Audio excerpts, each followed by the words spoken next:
Hi, everyone. This is Andrew Cutler with a brief message about changes at the NEI podcast. Our host, Sabrina Siegel, is moving on to an exciting position in the field of TMS research, and we couldn't be happier for her. So what does that mean for NEI podcast? Well, we'll be taking a temporary hiatus over the summer. From July through September, we will revisit some of our most compelling episodes on topics that remain as relevant today as when they first aired. New episodes will resume in the fall, so make sure you're subscribed so that you don't miss out. This summer, NEI Podcast is revisiting some of our most compelling episodes.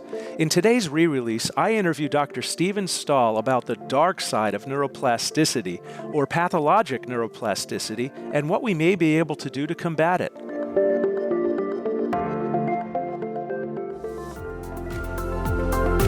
Hello and welcome to another NEI podcast. Today is another episode of the Psychopharmacology Show, and I'm Dr. Andy Cutler.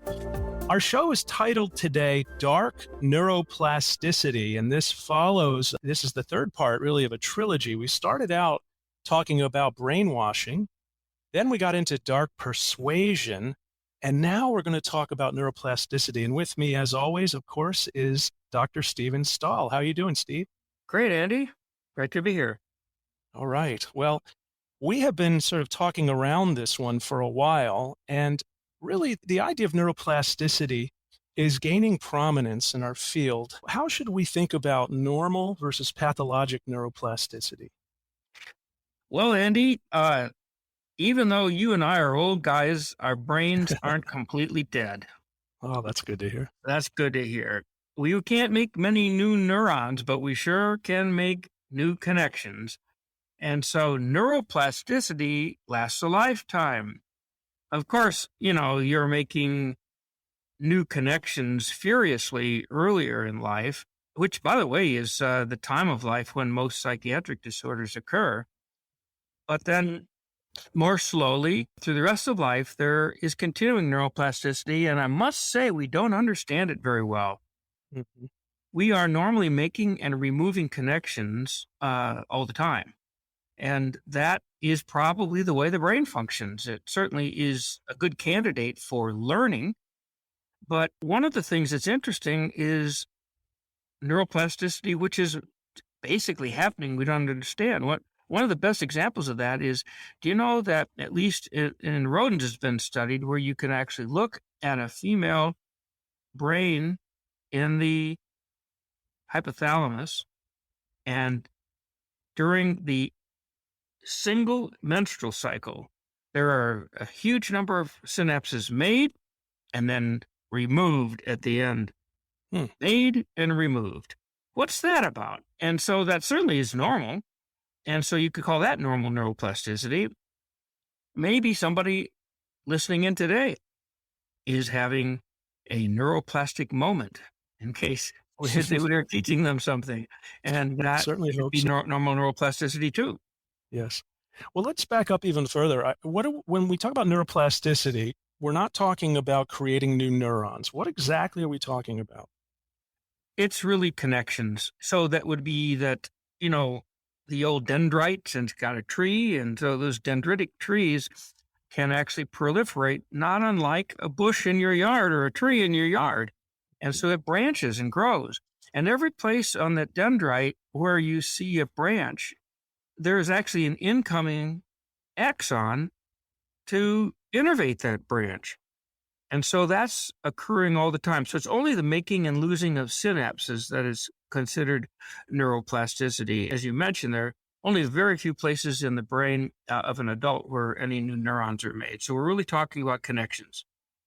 So we're talking about arborization, and is this what we mean also when we talk about dendritic sprouting and dendritic spines?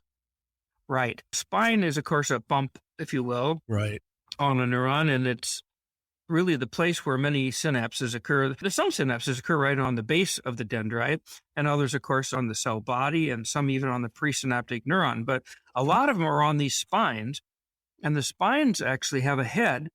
And every place there's a head of the spine, there's pretty much always a glutamate neuron coming in. Mm-hmm. And on the neck of the spines are the other things like serotonin, norepinephrine, dopamine, particularly. So they're there to actually shape the incoming excitatory input.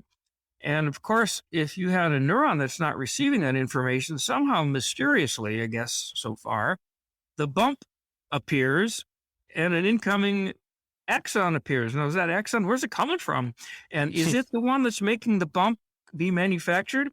Because as you know, in order for that spine to be made, information has to be received from the cell nucleus to pack up some proteins and ship them down there and maybe a few mitochondria for some energy. And while you're at it, dendrites are postsynaptic. So throw me in a couple of postsynaptic receptors. How does that happen? How does the neuron know which receptors to package in there? Is it a serotonin? Is it a 1A or a 2C? Wow, it's amazing. It is amazing. And how fast does this happen? It can happen in 20 minutes. Wow. That's remarkable. Now, there's if us old guys are trying to learn a new language, it may never happen over a month, or something like that. But it turns out that we have found that certain drugs can make this happen as well, virtually before the end of a 1-hour infusion. And so we didn't know that you had that kind of capacity in your brain. Now, when you're just doing it that way, what are the connections that are being made? What is the function of those? Still a wild card. So it sounds like we actually, first of all, every experience we have, it sounds like, is influencing this process, right? Yeah, that's a good way to put it. It's probably true. And it could very well be that some experiences just ride on a current circuit. In other words, you got a circuit for that experience and you don't need a synapse. Maybe you don't do it. Maybe you make it stronger. One of the principles with us neuroplasticity are the old sayings that use it or lose it. So that, if you don't keep using that circuit, it goes away. Or you could say the nerves that fire together, wire together.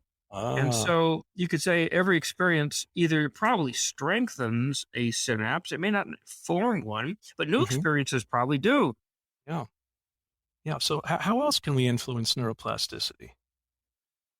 I think it's a matter of both environment and neurobiology.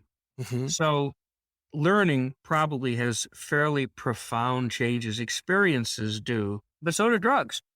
And that's part of the issue of this podcast is the neuroplasticity that we would like to use therapeutically, but being very respectful of both of the process and of our ignorance of the process. It very well may be that, say, for example, most known antidepressants may actually also work as a final common pathway of neuroplasticity. That's one of the hot hypotheses out there. And that maybe the lateramines, which are most of the current antidepressants, do that more slowly. It takes a couple of weeks at least, if not a couple of months. And that if you fail to do that, maybe your depression doesn't get better. But how's that happening? Where is it happening? Is it always good? I see. So neuroplasticity could be the final common pathway of how many of our medications work. Yes, it's certainly in the area of mood. That's the hottest hypothesis because now we have drugs that do it suddenly and they have sudden therapeutic actions, making us think that's why. Sudden neuroplasticity might equal sudden efficacy. Fascinating. So you're talking about drugs like ketamine, obviously. Right. That was the first one that really came on the scene. And it is true that you can do those same experiments in rodents and show that in 20 minutes, you have basically a whole bunch of new bumps that are made. Now, what are those neurons saying to each other? It's associated with two things. First of all, a dissociative experience, and secondly, with improvement from depression in many cases. So we've thought that's part of improving from depression. But the reality is you're dunking the brain into a bucket of ketamine when you give a ketamine infusion, and it's probably causing synapses all over the place. Are they all needed? Are they all good? Which ones do we want? Which ones do we want to preserve? As you know, ketamine doesn't last in a lot of people. And so does that mean those synapses come and go? Yeah, that's really remarkable. I hadn't thought about it like that. You're creating all of these synapses. In a way, that reminds me of ECT, Steve. I mean, you're shocking the whole brain and you get this kind of specific antidepressant result. Right. Now, I'm not aware of exactly the neuroplasticity studies after ECT, but I think you do change it and do it so suddenly. Um, and so I think the reason we're talking about this pod being dark neuroplasticity is just to be thoughtful. Yes. Can you really think that every time you cause a neuroplastic event, it's going to be good? In fact, dark neuroplasticity is probably what causes psychiatric symptoms. Hmm. So if you end up having pain that persists, it changes the pain circuit in a way in which you can get neuropathic pain, of course, and chronic pain. Mm-hmm. If you have, look, just listen, everybody listening here. Have you noticed that the more psychiatric symptoms you have, the more you get, the harder they are to treat, the worse they are to treat, the longer they last. So panic begets panic, pain begets pain. Maybe substance abuse is a form of dark neuroplasticity in which somehow the circuits learn to want and crave for drugs, and that one dose doesn't do it, but several doses do. So there's all sorts of worries that the brain full of bad neuroplasticity has symptoms, but that if we could redirect that to good neuroplasticity, then we would be therapeutic. Right. So some of these things can get hardwired. You talked about the concept of wiring together, and hopefully there are ways that we can rewire, unwire, disconnect the bad circuits. And I'm wondering, psychotherapy, it may be a form of altering neuroplasticity. It certainly is. Yeah, it's a form of learning, if you will. And there's no doubt about that. And so could be good and bad. And one of the concerns I have about all this hoo-ha with, psychedelics and MDMA and doing it maybe in a setting of a psychotherapeutic experience Mm-hmm. is, do I really know what we're doing? It can be well-intentioned that you're trying to remove things when you are having neuroplasticity, that you're trying to, for example, often the brain doesn't ever get rid of its memory, but you can create a new synapse that blocks it. So that's I see. kind of the idea of addictions and of trauma. It may never be that once you're addicted, your brain may never be the same. But is it possible? I mean, certainly some people stop at being addicted. It's not as common as we'd like. But the idea is maybe they're forming a new circuit that blocks the old one. Same thing with post-traumatic stress disorder. Can we really remove the original memory? Mm-hmm. Or can we make, new neuroplasticity that blocks the memory or that blocks the associated affective experiences associated with the triggering of the memory? So those are the ideas out there right now. But we don't know how to control that. And so I think that one of the worries that I just have is that we're out there with an uncontrolled environment given psilocybin, and every Tom, Dick, and Harry who thinks he can do psychotherapy is going to do that. I'm saying we should be a little humble here.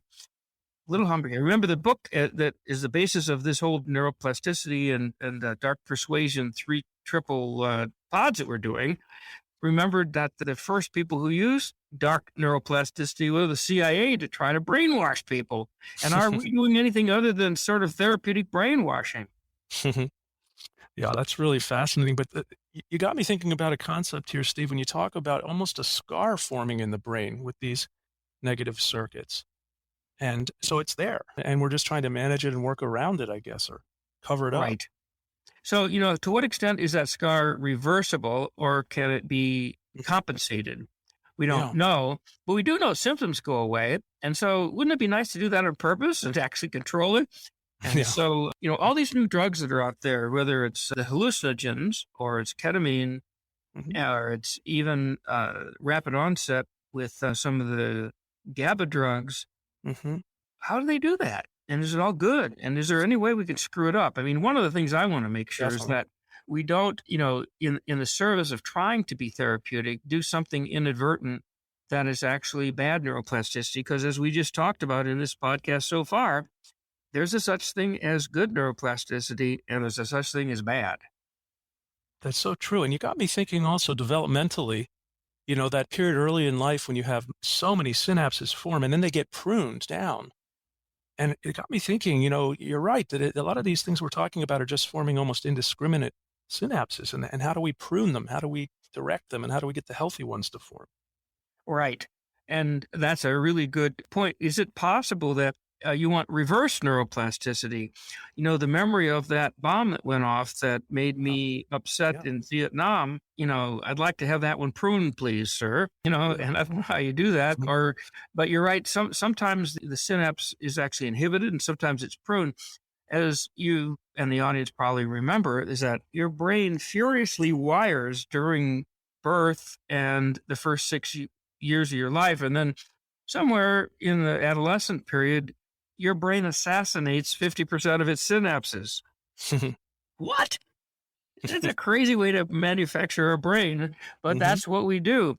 And so it's thought that in the wrong selection of synapses to be removed, that therefore symptoms of psychiatric disorders emerge. And so neurodevelopmental stuff of maybe a more mild to moderate amount give you ADHD, and developmental problems of a greater degree could give you autism or schizophrenia.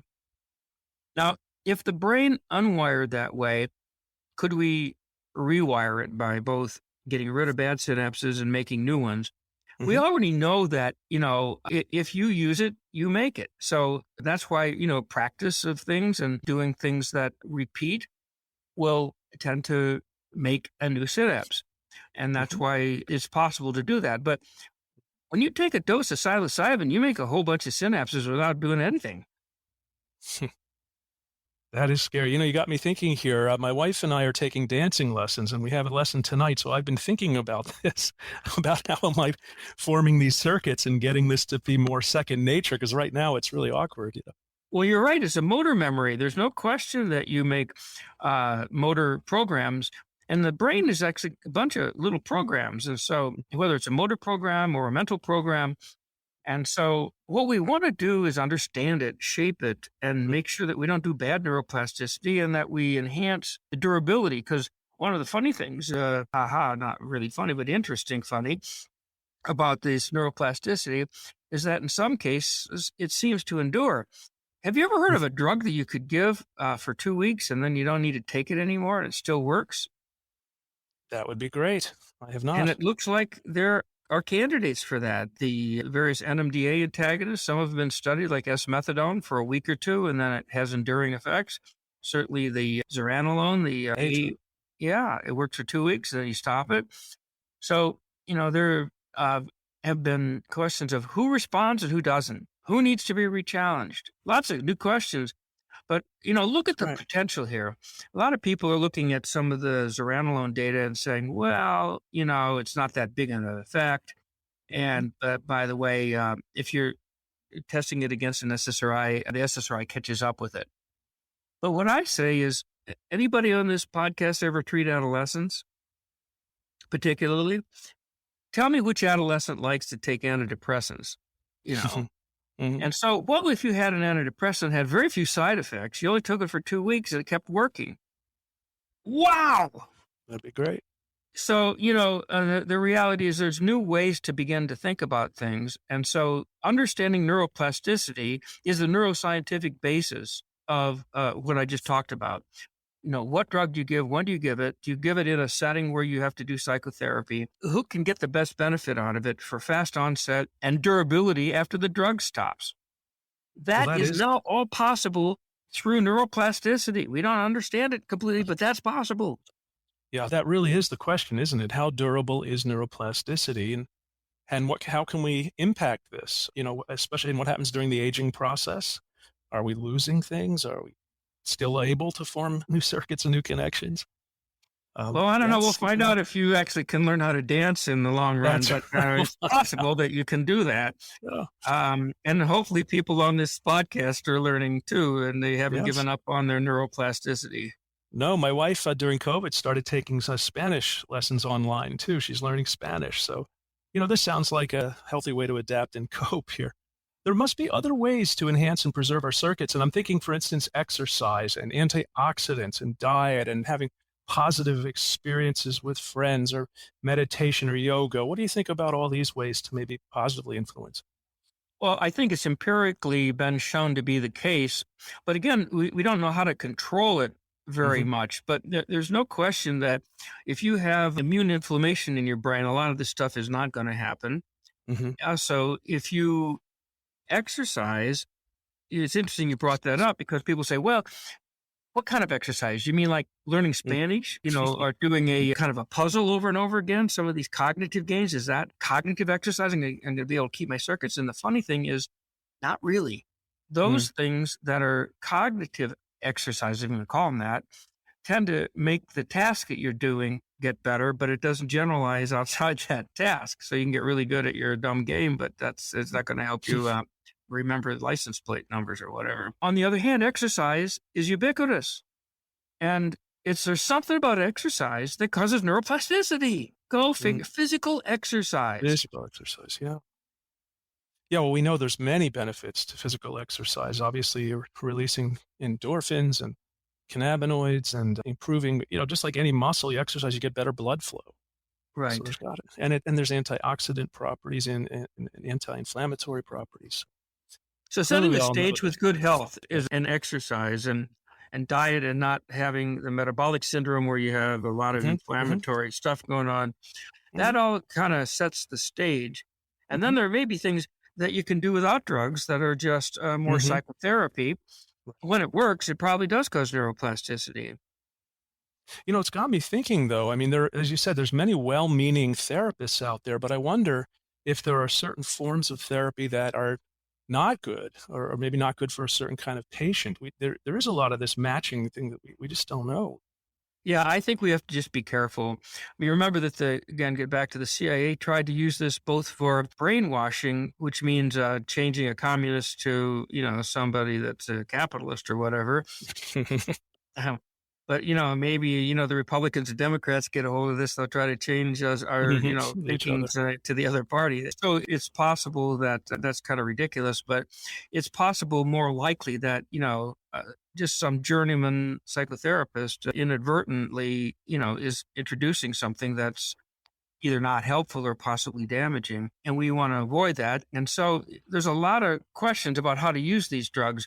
And because of that, I'm actually more in favor of the approach where you try to take these dissociative experiences out of the neuroplasticity. Yes. So what's happening now is that you have different types of experiences. Like ketamine is more of a dissociative experience, if you will, whereas Hmm. psilocybin is more of a hallucination, but maybe more visual and very sensory.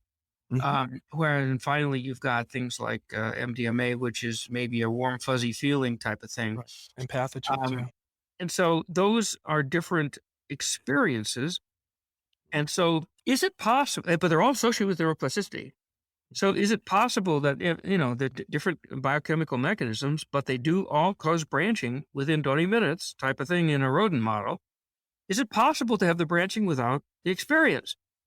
And there are some companies that are going that way, but many of the ones that we're hearing about are trying to do, if you will, sort of a high-end, probably cash practice, very expensive thing where Yeah. you bring a patient in for an hour or a day Yeah. and you give them one dose and then you do, I don't know, God only knows what they're doing for a psychotherapy for a day. And then it's that experience.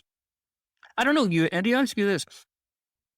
How many patients have you seen come back to you in your practice that have had a psilocybin, mushroom, ayahuasca, or MDMA experience?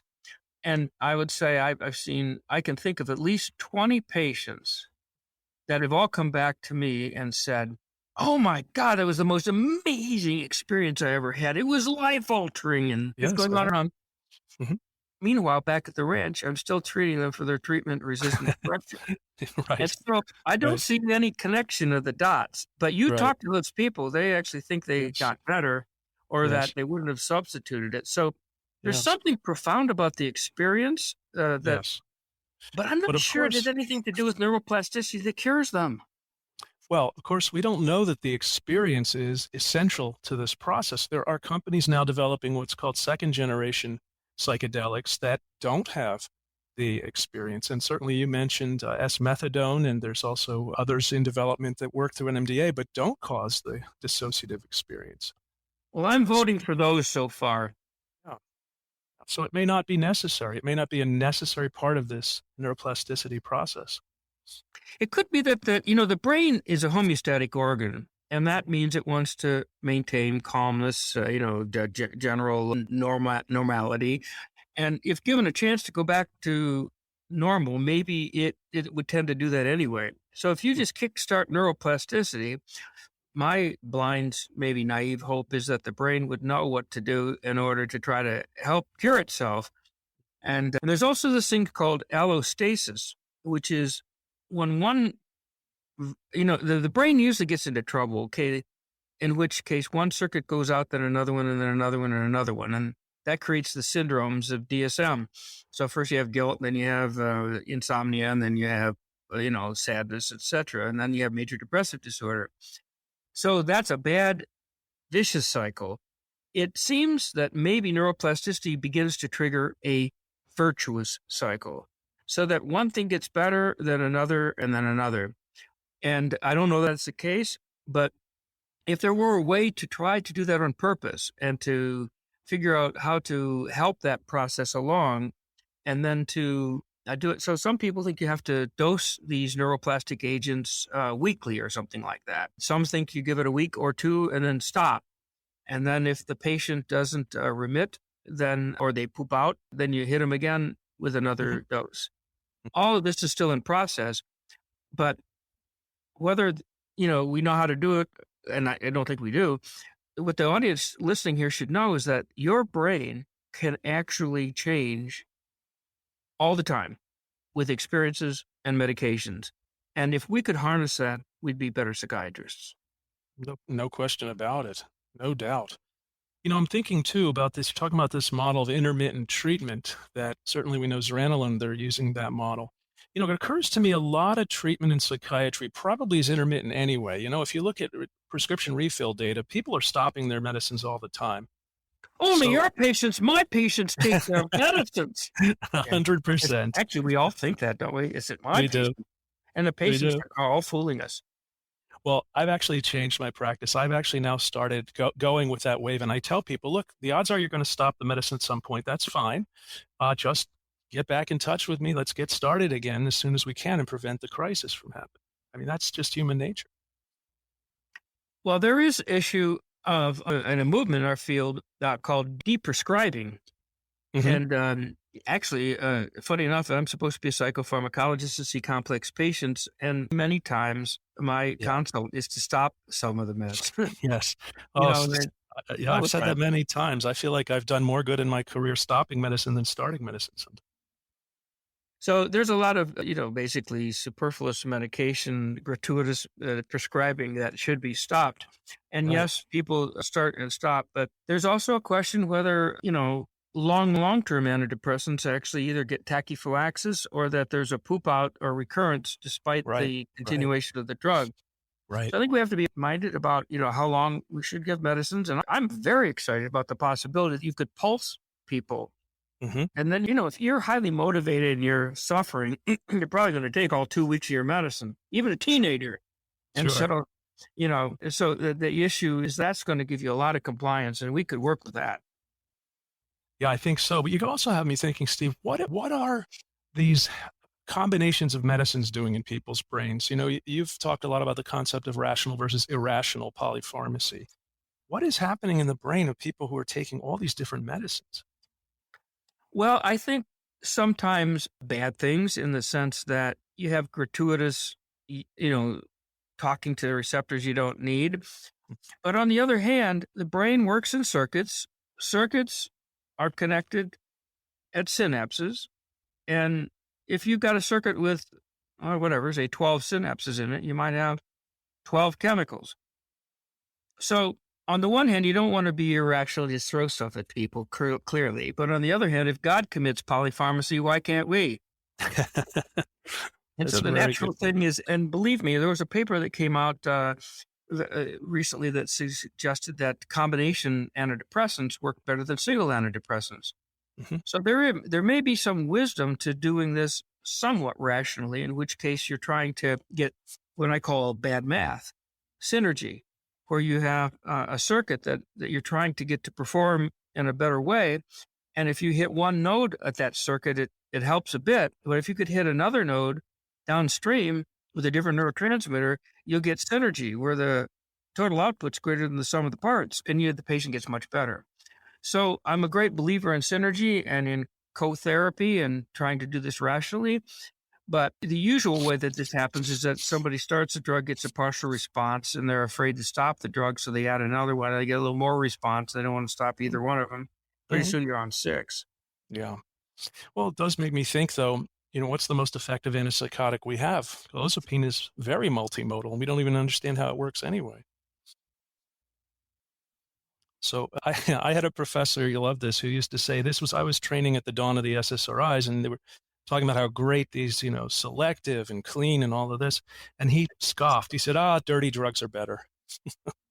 Well, I think they are. And there's Brian Roth is somebody in our field, and he wrote a paper I like very much. It's called Magic Shotguns versus Magic Bullets. And I think that, there's a bad shotgun, but there's a magic shotgun. And so the idea is that we have learned certain, say, for example, antidepressant combinations that work better.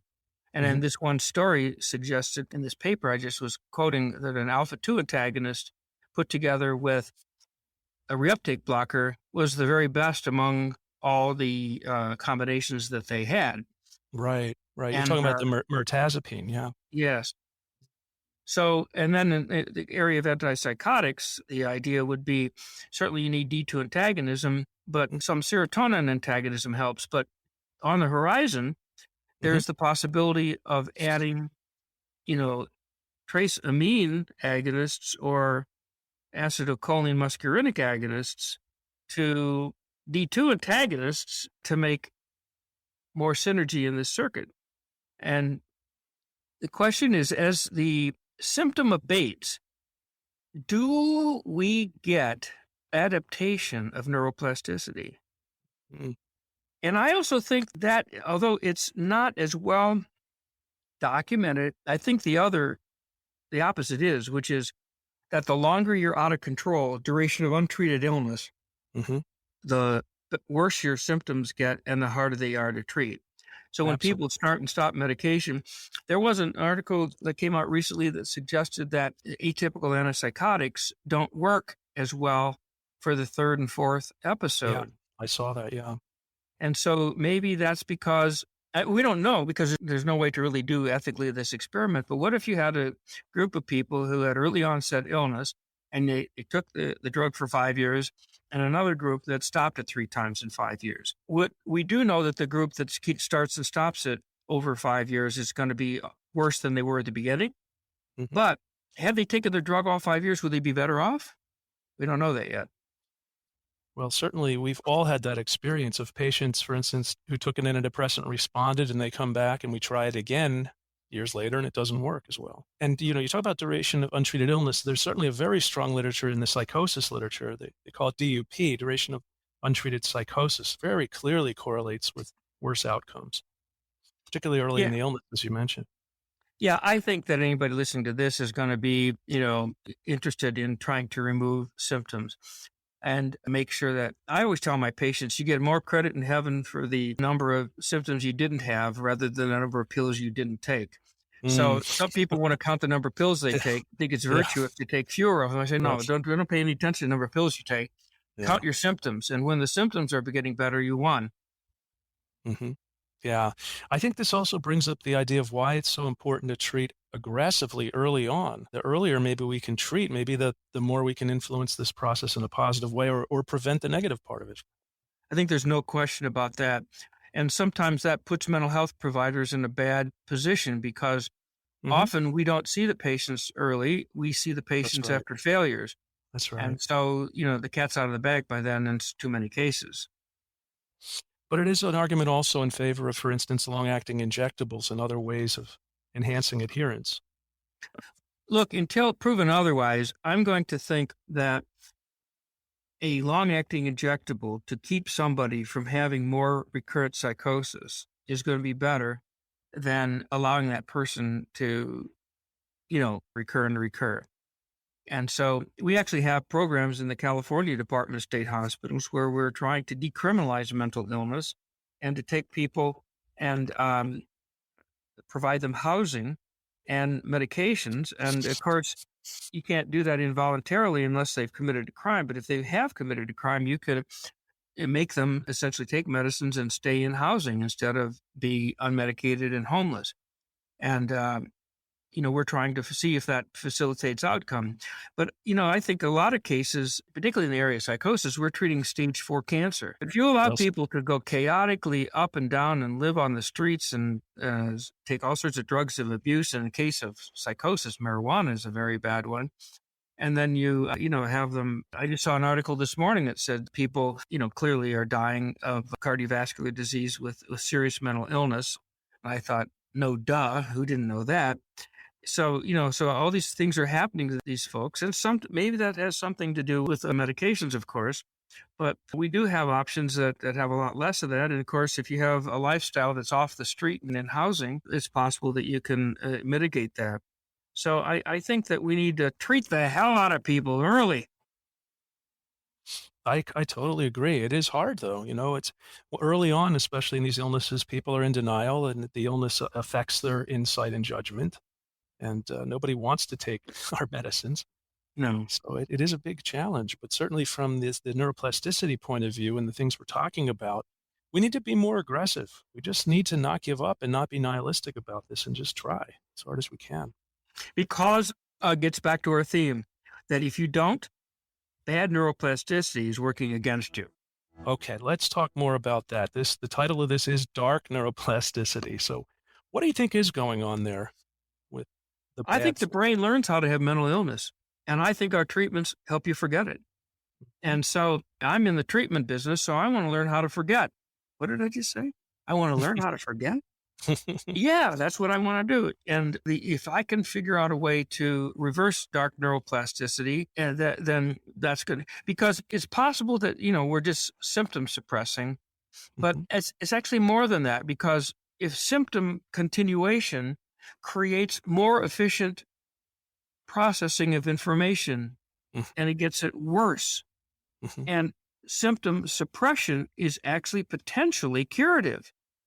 And so people will say, well, if you have a tubercle bacillus or E. coli in your body and you just give aspirin for fever, that's symptomatic treatment. That's not going to help anything. Right. And there's many areas of medicine where that, of course, is extremely true. But I'm not sure it's true in psychiatry. Psychiatry is almost like the symptom is the illness. Oh, I see. And each symptom is its own illness. And each symptom has its own circuit and its own, if you will, set of neurotransmitters. And that's why polypharmacy is fine, because guess what? My patients don't have one symptom.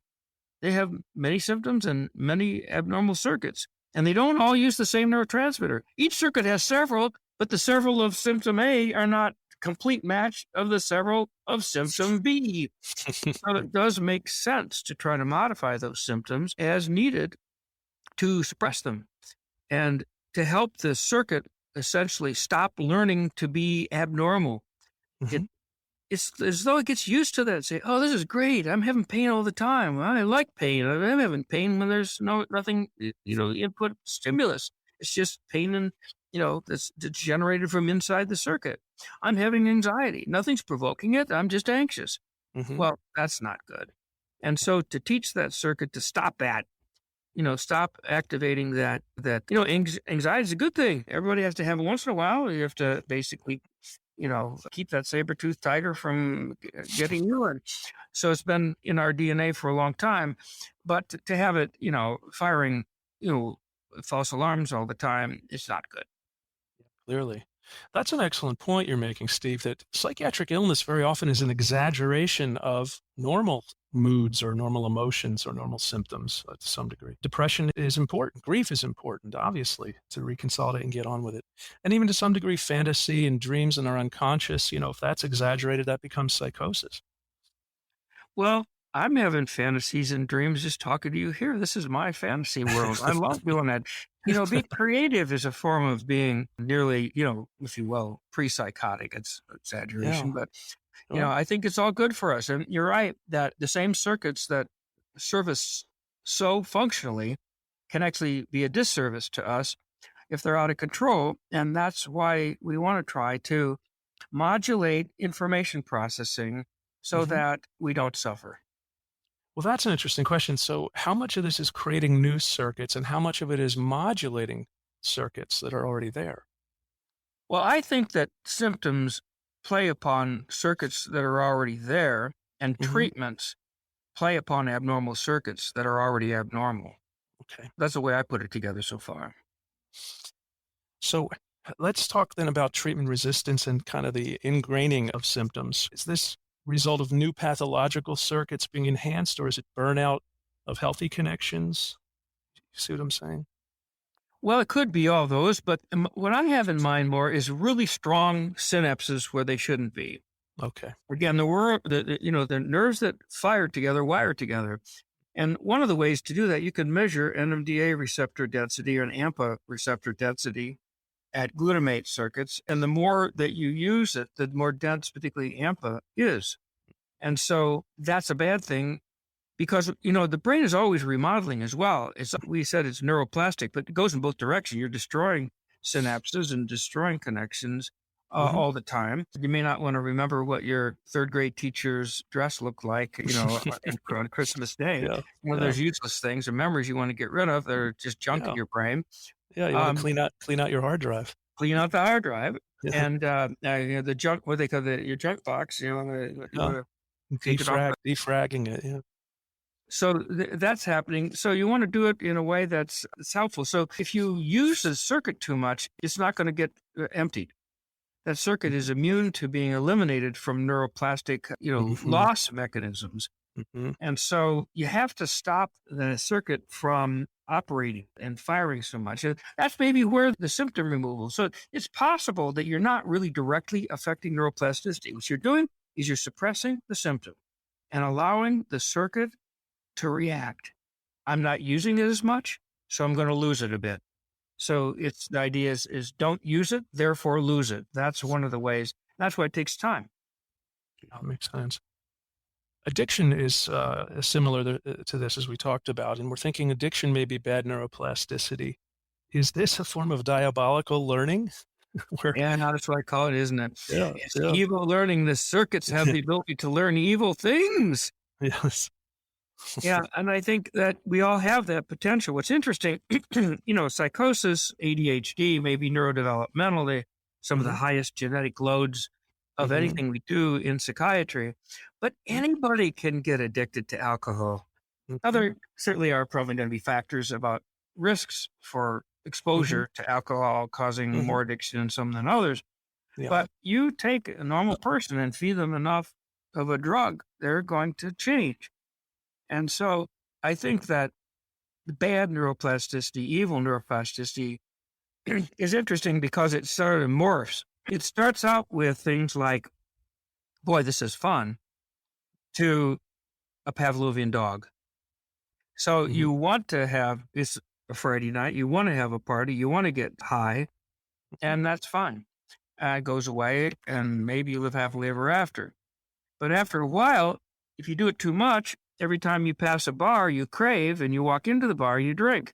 hmm, And it's like a Pavlovian dog. You ring the bell, the mouth waters. And what's the bell? In our case, the bell would be, if you're not careful, parties, or if it's going to be the place where you bought the drug, or it's going to be the people, they will hmm, signal exactly. to your brain, Yeah. hey, you need this. And it starts a craving, which is relieved, interestingly enough, once you're addicted, not when you take the drug. You know what's relieved? When you see and seek the drug. So you reduce your terrible craving as you seek it.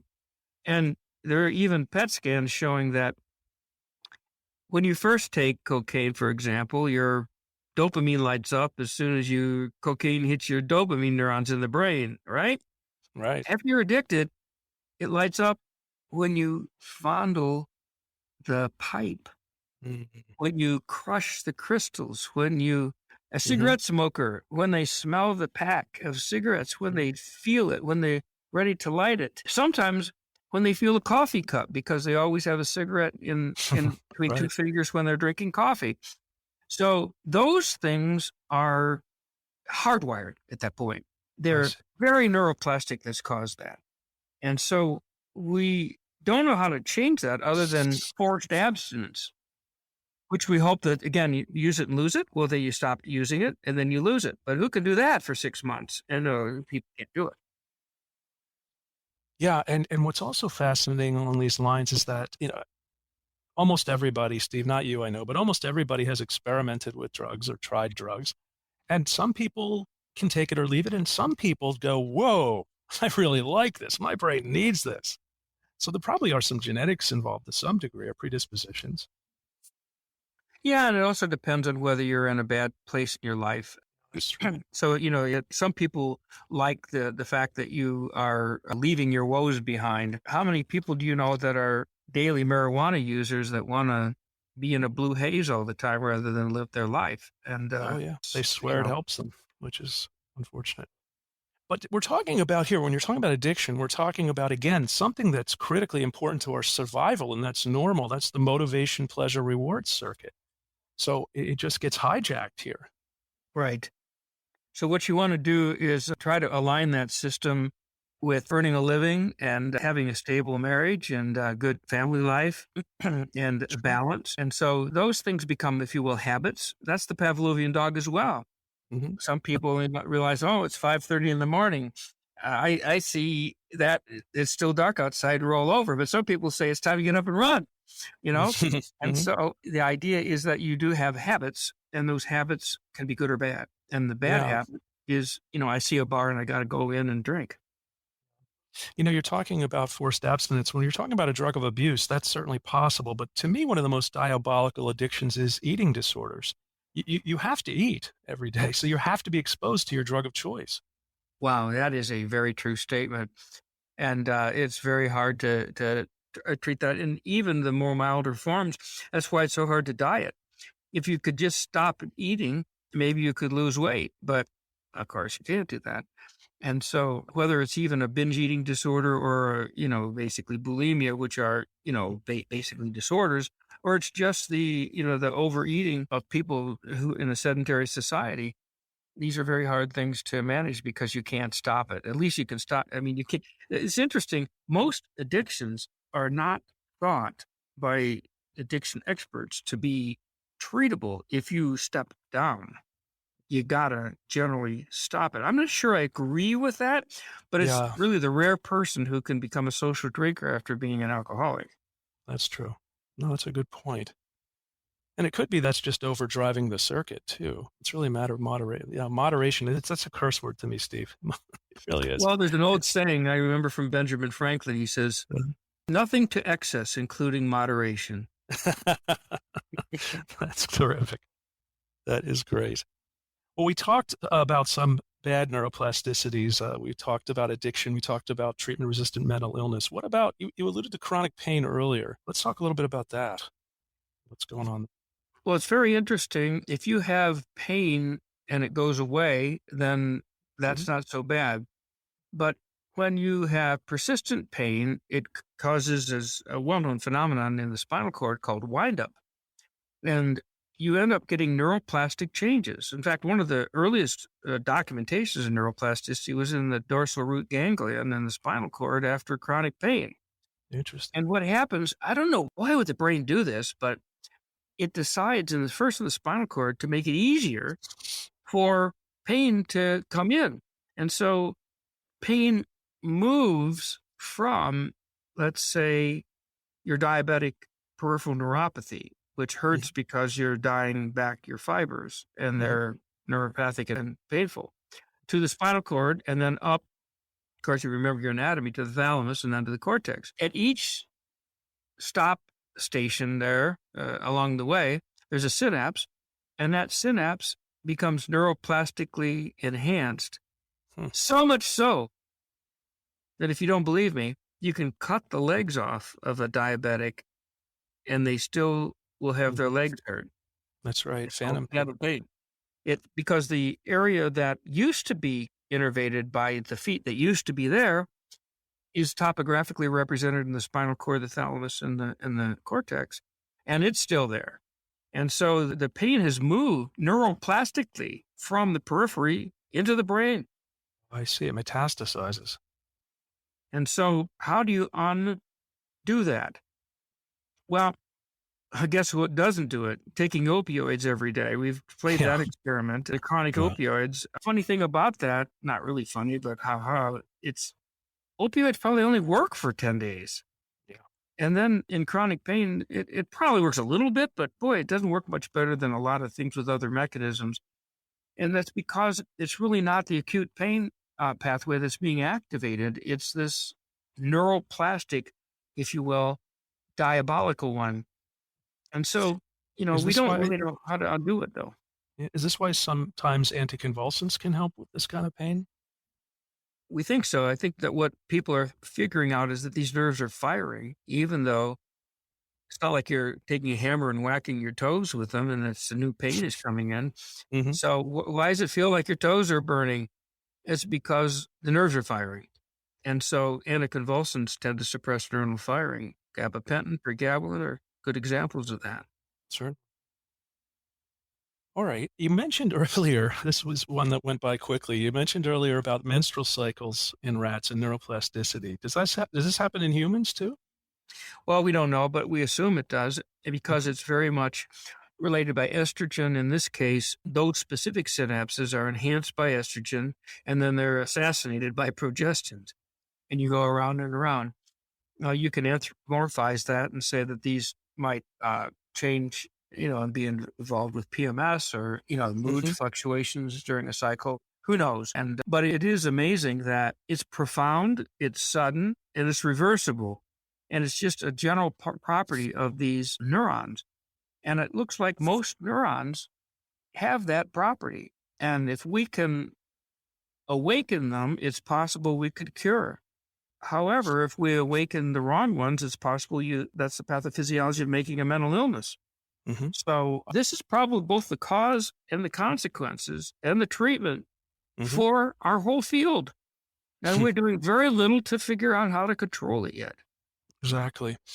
You're talking about another modality here, and that's hormones. Our brain, the neurons are loaded with hormone receptors as well, and yet we don't think about those as therapeutics. That's right. I mean, there's thyroid hormones. There's, of course, the glucocorticoid hormones. There's estrogen, progesterone. And in fact, if you look at some of the newer drugs, neuroactive steroids, those are actually offputs of estrogen, allopregnenolone, which is made by your own glial cells from cholesterol, and are used as messengers in the brain, even the men and women alike.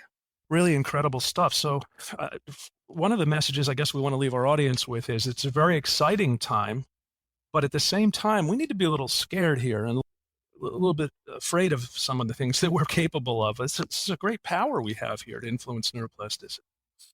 Well, I'm glad you picked that up because that's exactly my message is that whereas I really want to be excited about the potential of this, I also think we don't want to be reckless about it.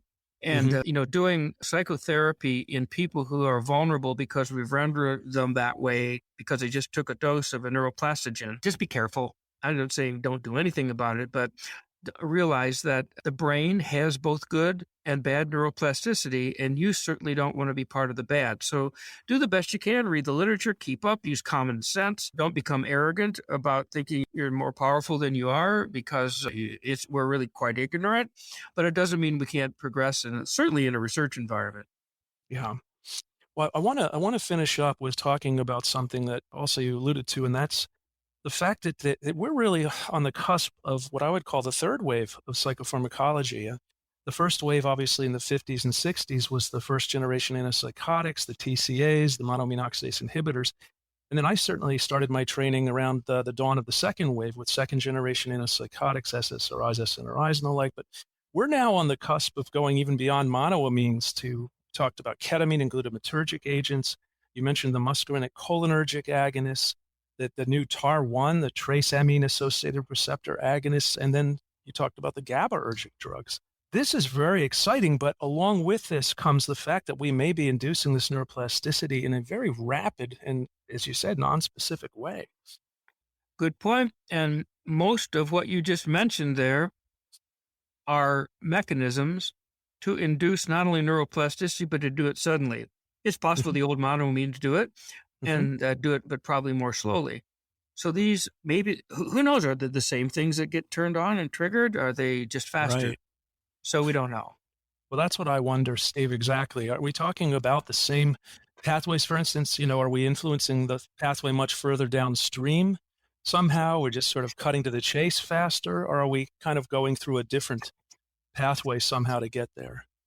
I would prefer to think of it as being the possibility of rapid onset and durable treatments that act on new targets, but also through rapid neuroplasticity. And that's the frontier that we're at. Right. So the question is, which one is more enduring, perhaps? Which one is more effective? Obviously, this is things we don't know. We suspect that monoamines manipulation works for some people, but for others, maybe you have to go down these other pathways. Yeah, what do you need? What do I need? There's no markers. Basically, right now, we're choosing some of these new targets by failure to respond to the old targets. That's pretty crude. Hopefully, there'll be some biomarkers coming our way. Well, I think biomarkers is critical. You're absolutely right. I've said this for years. Other fields of medicine, you're talking about oncology, they can do genetic testing and tell exactly which chemotherapy to work. We're still in a trial and error phase, unfortunately, although maybe we're getting closer. Maybe with technology, with big data analysis, artificial intelligence, we'll be able to come up with something. Certainly, I hope so. Yeah, I don't think maybe that's the fourth wave of but the third wave is really going to be these agents. We're ready to go now, and we're going to have to go forward without biomarkers. Yeah, that's right. And I think we're well into the third wave. I mean, we've got now esketamine FDA approved, if you will. Got some of these drugs are in late phase 3 development. So I think we're right in that third wave now. It's happening. But you're absolutely right. The question is, and getting back to our original premise here, these are powerful tools that clearly are influencing neuroplasticity, as does many of the other things we talked about. And we can use our powers for good or for evil. And I mean, it makes me think, really, if you go way back, we used to think that leeches were good and draining blood and all kinds of things like this. Who knows? Maybe we're still in that phase and we're just more sophisticated about it, but we still don't know what the heck we're doing. But patients, basically have the chance of getting better, and that's what keeps us doing that. Well, we've all had that experience. We've all had the experience of people getting better. And that does keep us going, doesn't it? You and I did a video years ago, I think, called something like Searching for the Outlier. I remember we talked about that. Well, Steve, as always, I just really enjoy speaking with you, and I hope this has been helpful for our audience. We didn't solve the mysteries, but I think we certainly talked about it and examined it a little bit. Yeah. Everybody, put your seatbelt on. We're blasting off. It's going to be an interesting year. I think so, too. This is really the most excited I've been in my career. It's really exciting. We're going beyond, again, the monoamines and the kind of traditional treatments. Well, I want to thank you all for listening to this psychopharmacology podcast from NEI. This is the third in our series of Dark Things. This is Dark Neuroplasticity. I want to thank you, Steve, as always. Please keep checking out. We have new podcasts coming in all the time, and we plan more episodes of the Psychopharmacology Show. So thanks so much for listening. Thank you so much for joining us for another episode of the NEI podcast. Please let us know what you'd like to hear more about by leaving a review. Don't miss another episode. Subscribe today.